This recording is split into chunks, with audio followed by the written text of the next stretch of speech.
Episode 2 Everything Changes at the Inn. Episode 2 هەموو شتێ دەگۆڕێ لە میوانخانەکە. بەشی یەکەمی ئیپیسۆدی 2 The Sea Chest سندوقە دەریایەکە. I told my mother everything. هەموو شتێکم بۆ دایکم گێڕایەوە. یعنی چی هەموو شتێک؟ یعنی ئەوەی کە بۆ نمونە ئەم کاپتنە یەکێکە لە ئەندامانی دەستەی فلنت و فێزمەیتی فلنت بووە و بلاک سپۆتی پێگەیشتووە و خەریتی گەنجینێکی پێ و ئەم شتانم هەمی بۆ دایکم باس کرد. We were very frightened. ئێمە زۆر ترساین and did not know what to do و نەمان دەزانی چی بکەین. If I went to see Dr. Livesey as the captain had told me to do, ئەگە من بچوومە چاوم کەوتە بە دۆکتەر لیڤیسەی بەو شەوی کە کاپتن پێیوتبووم، چکە کاپتن پێیوتم لە یەکێک لەم سێ مەرجایەکێ لەم سێ احتیمالە هاتە دی تۆ دەست بە جێبگەر لای دۆکتەر لیڤیسی. سێ احتیمالەکە چییە؟ ئەوەیە یان کاپتن بلاک سپۆتی پێ بگا، یان دوو بە بلاک دۆگ ببینێتەوانە، یان ئەو دەریاوانە ببینێ کە یەک قاچی هەیە.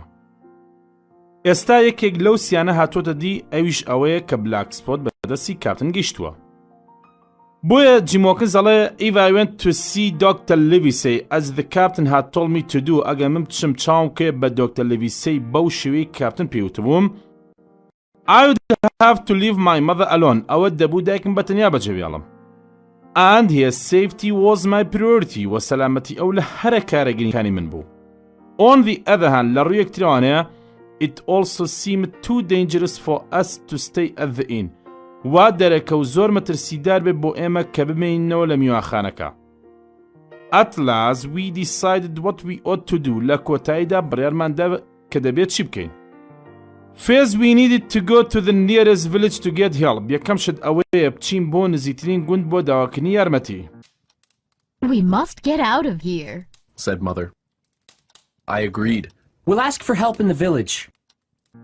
Then we would come back to open the chest. پاشان بگەڕێنەوە بۆ لایسن and take the money the captain owed us.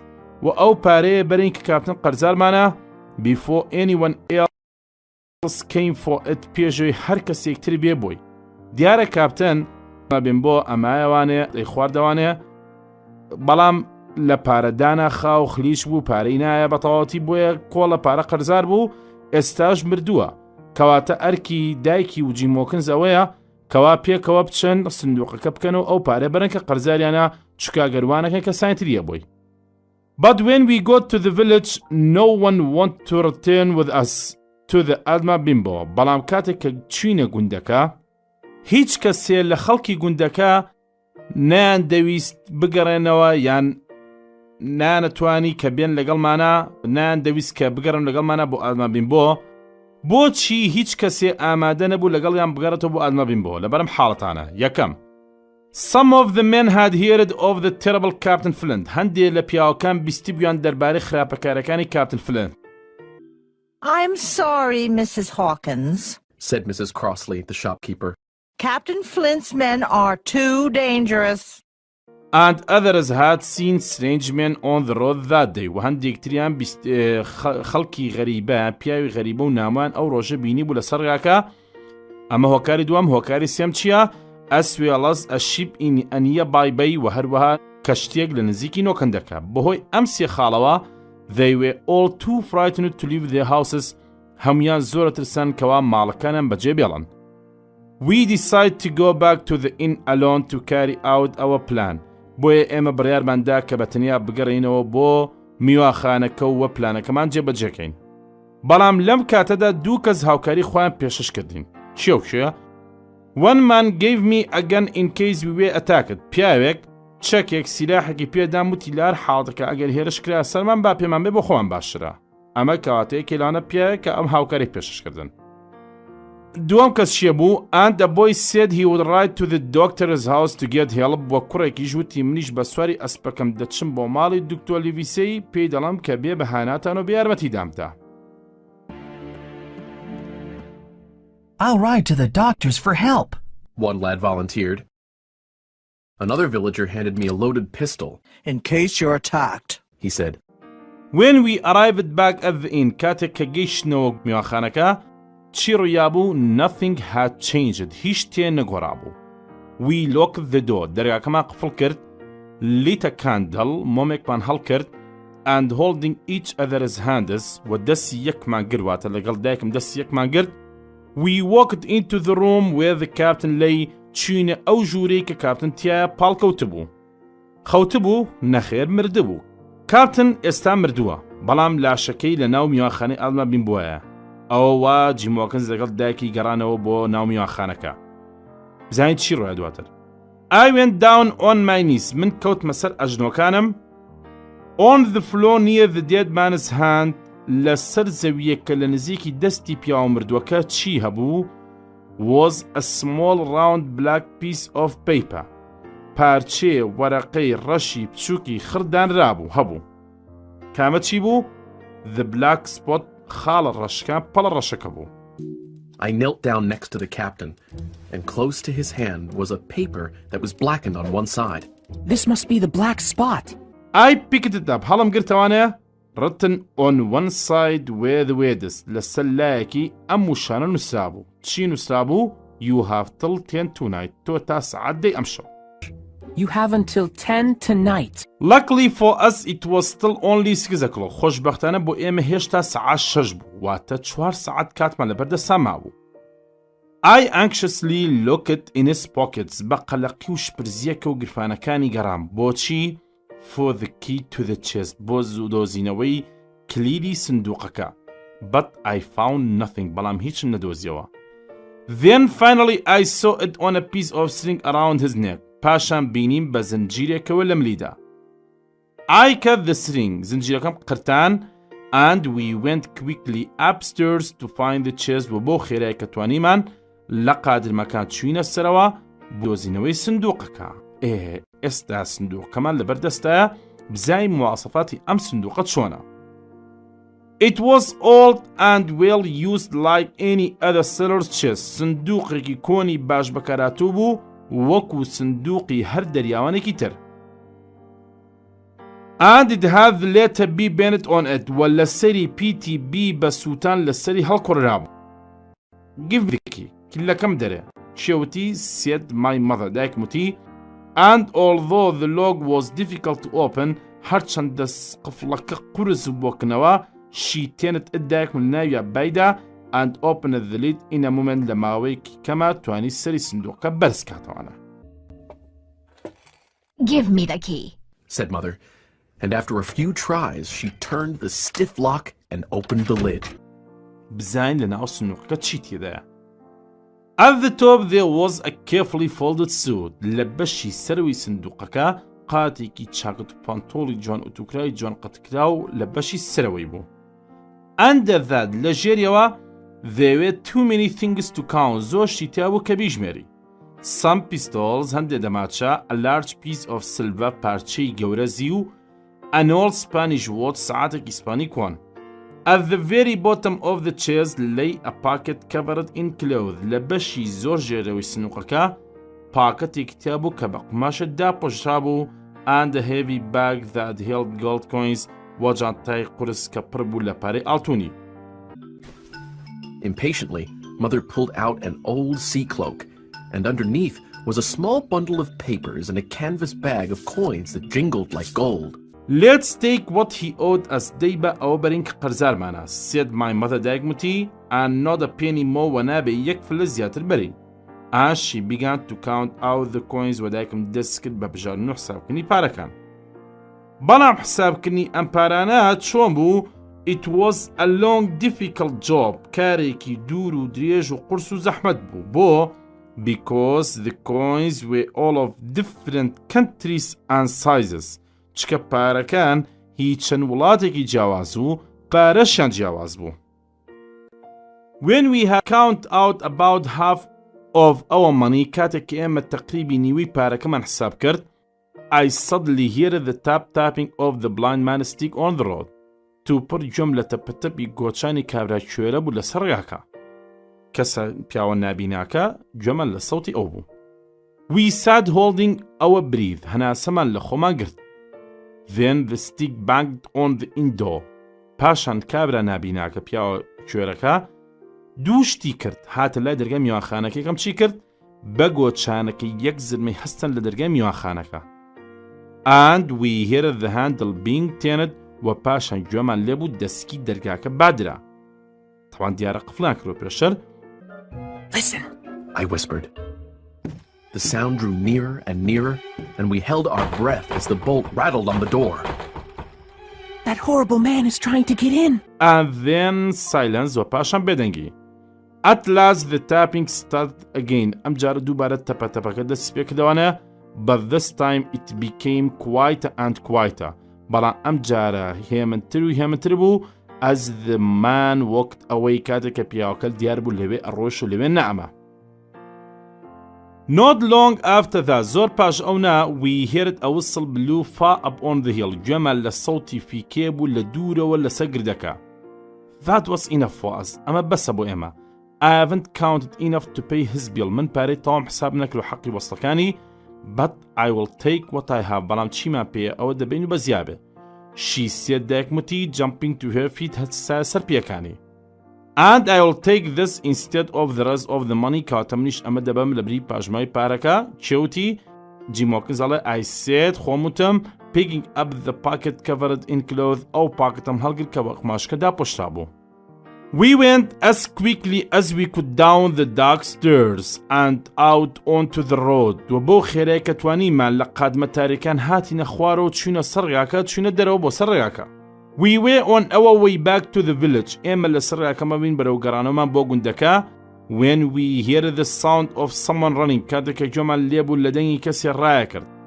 First in the distance یەکەم جار لە دوورەوە and then getting nearer و پاشان وردەوردە نزیکترە بوانە. You must take the money and run on. I feel I am going to faint it. My mother said. دایکموتی ڕۆڵە. پارەکە پێویستە بەریت و بڕۆی هەڵبێی. من وا دەبوریەمەوانە. And then she fell on my shoulder. پاشان کە دایکم کەوتە سەر شانم. My dear, Mother gasped breathlessly. take the money and run. I think I'm going to faint. She sighed and collapsed with her head on my shoulder. Luckily we were near a little bridge. خۆشبەختانە ئێمە لە نزیکی پردێکی بچووک بووین. And with some difficulty بەهەندێ ناڕەحەتی I managed to pull her and it هەرچۆنە تەرتیبم کرد و ڕێکم خست و بردمە ژێر واتە دایکم بردە ژێر ئەو پردە بچووکەوانە و وەی لەوێ خۆمان بشارینەوانە. The last of the blind man کۆتایی پیاو شوێرەکە. Moments later چەند خولەکە دواتر 7 or 8 men came running towards the inn. حەودیان هەشت پیاو دەرکەوتن بەرەو ئاراستەی میواخانەکە. In front لە پێشانەوە there were 3 men holding hands. لە پێشانەوە سێ کەس دەستی یەکیان گرتە بوو. Then in the weak moonlight پاشان بەو ڕووناکێک زەی مانگ کە دیارە شەو مانگە شەوێکی بەڵام تەواو پڕ نەبووە I could see that in between the other two was the blind man. توانیم ئەوە ببینم کەوا نێوانی دوانەکەی تر بریتە لە پیاوە نابیناکەواتە پیاوە کوێرەکە کە ئەم سیانان لە پێشەوە ڕۆشتن. Go in بڕۆنە ژوورەوە. He cried هاواری کرد. Several men went to the door of the inn. هەندێک لە پیاوەکان چوونە لای دەرگای میوانخانەکە and finding the door unlocked سێرەکەن دەرگای قفڵ نەکراوە.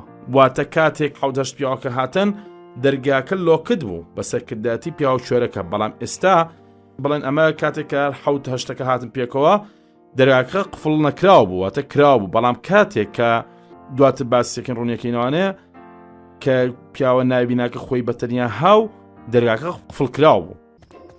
Right behind them were 3 men, hand in hand. The man in the middle was blind. Knock down the door! The blind man cried. Aye, aye, sir! 2 men answered, and then they ran at the door. I saw them pause in confusion and surprise when they discovered that the door was open. Then the blind man shouted, Go in! Went inside چوونە ژوورەوە. 2 of them stayed outside with the terrible blind man. دوانیان لە دەرەوە مانەوە لەگەڵ کابرای کوێرە ناشینەکە. There was a moment's silence. بۆ ماوەیە بێدەنگی then a cry of surprise پاشان هاوارێکی سەسوهێنەر and a voice shouting from the house Bill is dead. و دەنگی هاواری کرد لە ناو خانە کۆتی چی وتی بیڵ مردووە. The blind man saw پیاوە کوێرە نابیناکە دەست کرد بە جینێوان نەفرەکردن.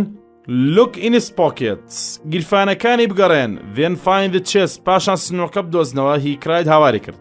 A little while later پاش ماوەی کەم one of the upstairs windows was thrown open. یەکێ لە پەنجەرەکانی قاتی سەرەوە بۆ دەرەوە کرایەوە. And someone shouted out to the blind man و کەسێ هاواری کرد بۆ پیاو شوێرەکەوتی چی؟ پیو. Someone has been in the chest. پیو کەسێ لای سنووەکە بووە. کاتێسا ئێمە دوو هاوارکردمان هەیە. ئەو هاوارکردنەی کەوا لە خانۆکەوە بوو وتی بیڵز دێت. بەڵام ئەو هاوارکردنەی کە لە ئەپستێر زواتر لە پەنجەرەی قاتی سەرەوە هاواری کرد وتی پیو someone has been in the chest. دیارە پیو یەکێکە لە ناوەکانی بڵێن ناوی پیاوە شوێرەکەی پیاوە ناوی ناکە. Isn't it the Lania? Pew asked angrily. Pew بە تووڕێکەوە پرسیاری کرد. The window of the captain's room was thrown open with a slam and a jingle of broken glass. A man leaned out into the moonlight and addressed the blind man on the road below. Pew! He cried. Someone got here first. The chest is open. The money's here. پارەکەی لێیە. But there is none of Flint is writing بەڵام هیچ نووسایەکی فلنتی لێ نییە. The man replied. پیاوەکە وەڵامی دایەوە.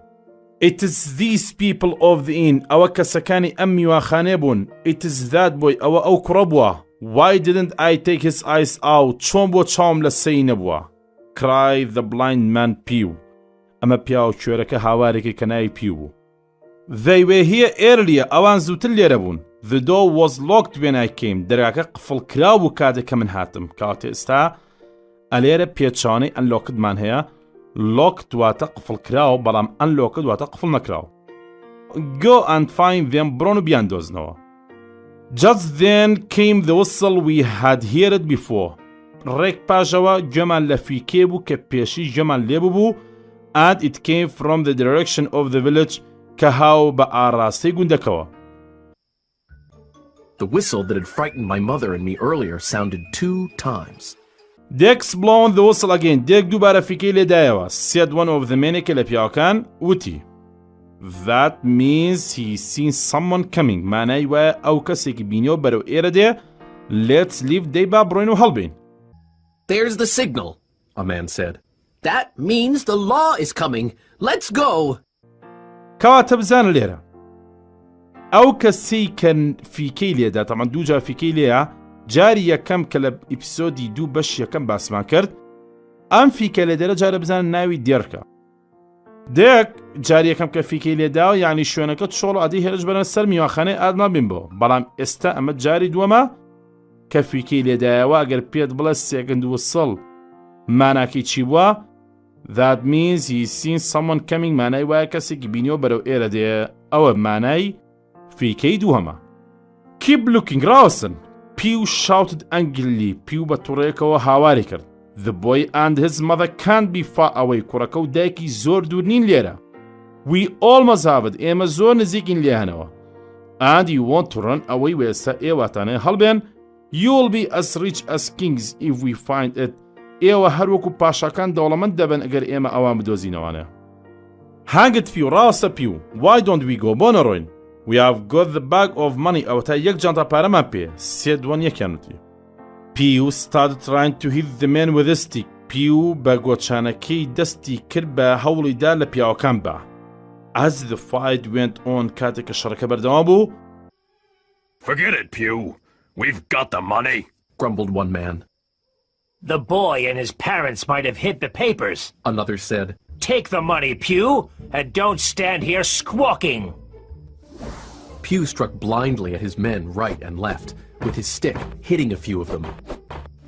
They, in turn, cursed at the sightless villain and tried in vain to catch the stick and take it from him. The sound of horses galloping came from the top of the hill. دەنگی حیلەی ئەسپەکان هاو لە لوتکەی گردەکەوە بەرەو خوارەوە. The sailors quickly stopped fighting. دەریاوانەکان بە خێرایی شەڕکردنیان ڕاوەسان ئانڕان ئەوەی وەهەڵ هاتن leaving Pew anxiously tapping up and down the road alone. و بەتەنیا پیویان بەجێهێشت بە قەلەقێکەوە بە تەپەتەبی گۆچانەکەی بەتەنیا لە سەرگاکە. For while it was raging, there was another sound. Horses galloping. The pirates heard it too. They turned and ran, separating in every direction, so that in half a minute no one remained but Pew. He tapped up and down the road in a frenzy, groping and calling. Just then 4 or 5 horses appeared in the moonlight. ڕێک پاژەوە 4 یان 5 ئەسپ دەرکەوتن لە ڕووناکی مانگەوە. galloping down the hill towards the inn. بەغاردان هاتنە خوار و لە گردەکە بەرەو ئاڕاستەی میواخانەکە. Pew screamed. Pew قیژەی کرد. And not knowing in which direction to go. و کەس نەیزانین بە چ ئاڕاستەیەکە ڕۆی. Ran right under the first horse. ڕایکرد بەلای ڕاستە بۆ ژێر ئەسپی یەکەم. Down کەوت. He went with a terrible cry. ڕۆیشت بە هاواکنێکی ناخۆشەوە. And made another dash, now utterly bewildered, right into the path of the nearest horse. The rider tried to stop, but Pew went down with a terrible cry. The four hoofs trampled him as he fell on his side and then collapsed face down, moving no more. The horses came to a stop. ئەسپەکان لەو کاتەیە ڕاوەستانێکیان کرد. And I recognized. ومن ناسیمەوە. چێم ناسیەوانەیە؟ The boy that he had gone from the village to get Dr. Livesey. ئەو کوڕم ناسیەوە کەوتی ئەچم بۆ گوندەکە بۆ ماڵی Dr. Livesey. With him were several law officers. لەگەڵ خۆیان هەندێک زابطی یاسایی هێناوە who he had met on the way to the doctor's house. کە لەسەر ڕاکەی بەرەو ماڵی Dr. Livesey چای کەوتوو بەوان. Pew was dead. Pew کۆچی دوای کرد. We went back to find my mother. ئێمە گەڕانەوە بۆی کە دایکم بدۆزینەوانەیە and carry her to the village و هەڵمان گرتەوە بەرەو گوندەکە. دایکم لەوێ چی لێوە سەرهاو. There she recovered well after a little while. پاش ماوەیە لێ تەندروستی باش بوو بوشای و عیبی نەما. The law officers rode on to the nearby bay. وەزابتە یاسایەکانیش بە سواری ئەسپەکان چوون بۆ نزیکی نۆکەندەکە. But they were too late. بەڵام درەنگەیشتن. The strange ship had already gone. کەشتی عەجایبەکە لەو کاتە نەما بوو دەرچوو بوو. And probably the rest of the pirates with it وەلاوانە و پاشماوەتی چەتەکانیشیان لەگەڵا بێ. When the leader of the men, Mr. Dance, returned from the bay, کاتێک کە سەرکردەی پیاوەکان کەنای Mr. Dance بوو گەڕایەوە لە نۆکەندەکە. I told him everything that had happened. چی ڕوویا بوو هەمووی بۆ باسکردن. They wanted something more than the money. You say تۆ دەڵێ ئەوان شتێکیان دەوێت لە پارە بە بەهاتر بێ. Well then, باشە پاشان Hawkins, what on earth were they trying to find? لەسەر ئەم زەویە ئەوان هەوڵ دەدەن بە دوای چیتا بگەنە بیدۆزنەوانە. He asked me پرسای لەمە کرد. I believe I have what they want in my pocket. پێم وابێ ئەوەی کە ئەوان دایانەوە ئەو تەلەگیرفانی مندایە.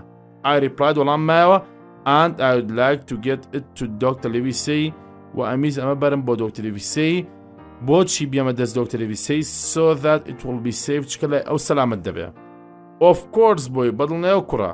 He said وتی Yes, I shall go there myself. مخۆم دەچم بۆ ئەوێ and tell him all about this. و هەموو شتێک پێڵم دەربارەی ئەوە. Why don't you come with me بۆ تۆش لەگەڵمان نایت؟ Well, I have to ride there and report what happened back to him and the squire, he said cheerily as he mounted his horse. So come along, Hawkins. Thank you, sir, I said as he offered his hand and then pulled me up behind him in the saddle. The Captain's Papers Episode 2 بەشی سێم. Dr. Livesey at the hall. ئێمە Dr. Liveseyمان دۆزیەوە لە هۆڵەکە. Where he was having dinner with the squire. کە لەوێ خەریکی ناخوانی ئێوارە بوو لەگەڵ ئاغا. A servant led us through the great house to the library. خزمەتکار ڕێنمونی ئێمەی کرد بەناو ئەو خانۆ گەورەیە بەرەو کتێبەکە where both men were smoking their pipes next to the fire. کە هەردوو پیاوەکە لەوێ خەریکی کێشانی سەبیلەکانیان بوون لە تەنیشتی ئاگرەکە. The squire واتە ئاغا حاڵی چۆن بوو ماسواتی چۆن بوو was a tall strong man. پیاوێکی باڵا بەرزی بەهێز بوو. With eyebrows بە برۆکانی ئەوانەیە that were very black کە زۆر ڕەش بوون and moved a lot when he spoke و ئەجوڵانەوە کاتێک قسەیە کرد. Come in, Mr. Dance. وەرنە ژوورە Mr. Dance. He said in a loud voice بەدەنگ بەرز هاواری کرد. Good evening. ئێوارەتان باش. said the doctor دوکتۆر وتی. What brings you both here today? چ شتێک ئەمڕۆ ئەم دوانەتانی هێناوە بۆ ئێرە؟ Mr. Dance stood up. Mr. Dance بەسەر پێوە ڕاوەستا and told his story و چیرۆکەی گێڕایەوە. And the two gentlemen listened with surprise and interest. و دوو پیاوە بەڕێزەکە کە بەستی ئاغا و دوکتۆر بوو بە سەرسوڵمان و حەزەوە گوێیان گرتبوو لە چیرۆکە. Captain Dance told his story, and the two gentlemen leaned forward, forgetting to smoke in their surprise and interest. Squire Trelawney rose and started to pace, and the doctor, as if to hear better, took off his powdered wig and sat there, looking odd with his close-cropped black hair.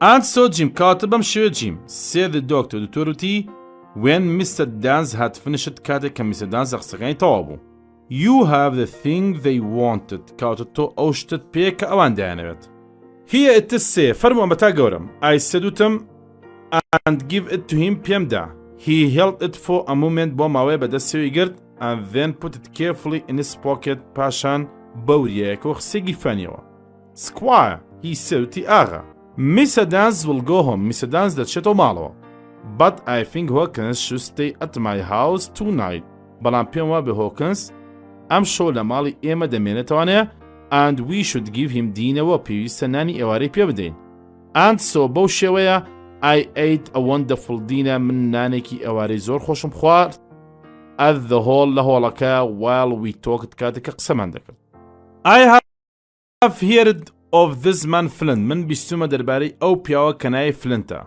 شوتي مستر تريلواني وايا كأغناي شناي تريلواني جون تريلواني He was the most dangerous pirate that ever sailed متر سيدارتين شتيه كتأسات شبيت درياوا I have seen his ship مكشتي كان بينيوا كالرسمي تشوي ترسناق لسشارو كان يدرس كراوا أمام واغاوا But did he have money بلام باري هيا هبو asked the doctor to a persiarical Money cried the squire آغا هاواركتي بارا Haven't you heard the story of Ezra تو ند بیستو درباره چیروکی گنجینەکەیان What were those scoundrels looking for if not money ئەو پیاوە بەدوو خراپانە بەدوای چیدا دەگەڕن ئەگەر پارە نەبێ Just tell me تەنها ئەوە پێ بڵێ replied the doctor تۆر وەڵامی یایەوە If I have information in my pocket about where Flint buried his treasure ئەگە من زانێریم هەبێ لەسەر ئەوەی گیرفانم کە ئایا فلن لەکوێ گەنجینەکەی ژێرخاخستووە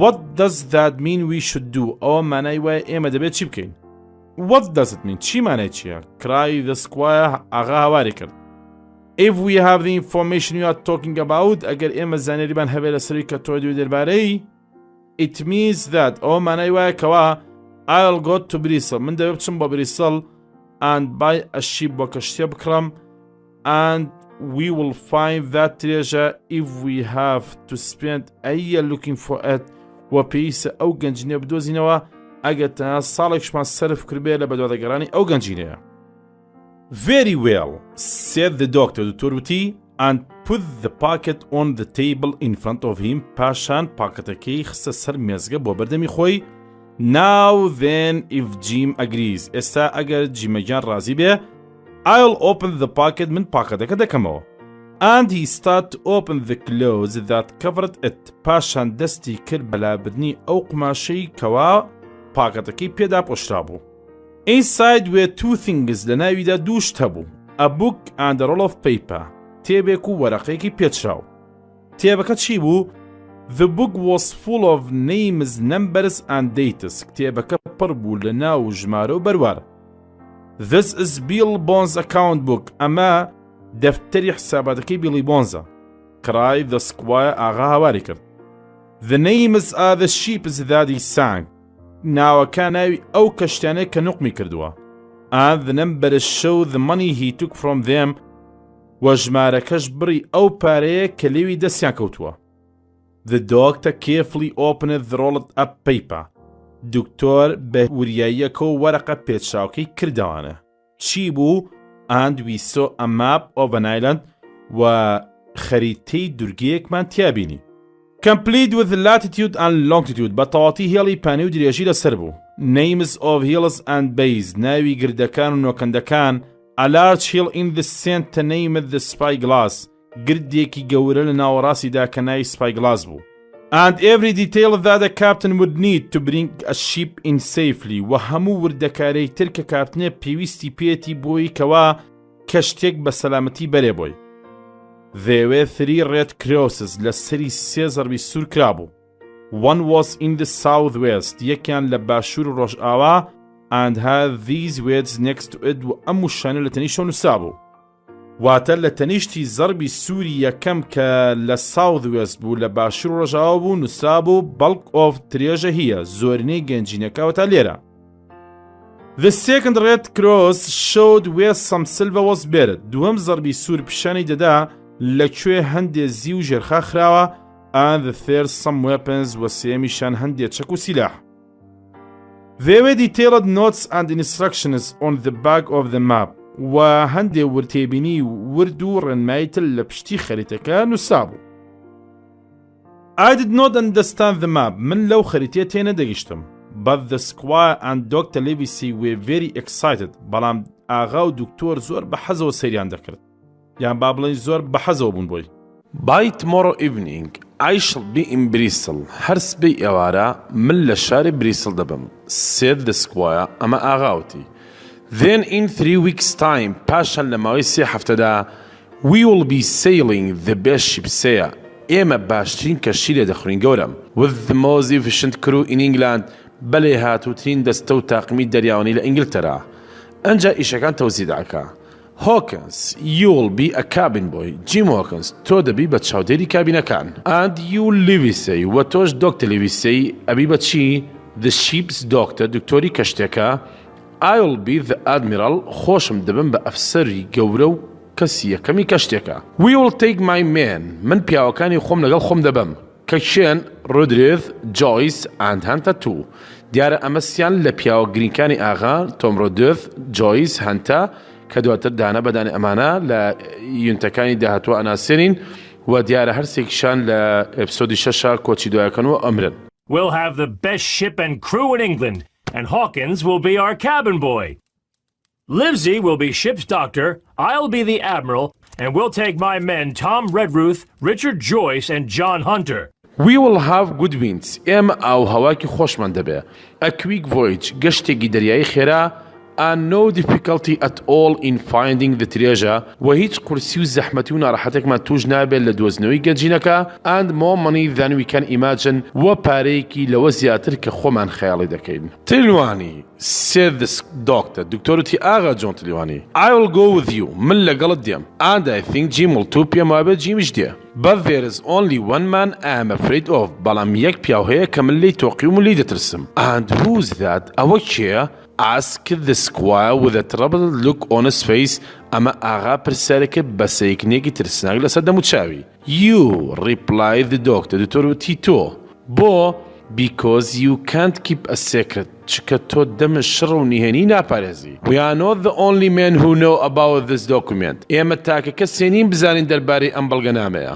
Those men who attacked the inn tonight are not far away. ئەو پیاوانەی کە ئەم شەو هێرشیان بردووەتە سەر میوانخانەکە زۆر دوور نین لێرە. ئەم شووە من دڵنیام. And according to Jim, و پێی وەی کە Jim ئێڵێ, they want that money. ئەوان ئەو پارەیان دەوێ. I'll go, the doctor said, and Jim will be a credit to the undertaking. But there's only one man I'm afraid of. Who's that? Trelawney cried. Name him, sir. You, The doctor said. You can't hold your tongue. We're not the only men who want that money. The pirates who attacked the inn tonight are bold and desperate men, and they're not far off. We must be very careful. ئێمە پێویستە زۆریابین until we are on our way. تاکو ئەچینە سڕاکەمان.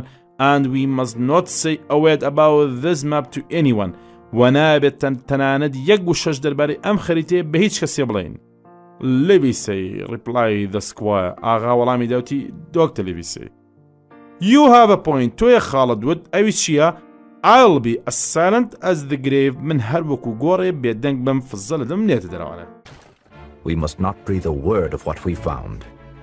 I'll be as silent as the grave, Trelawney vowed.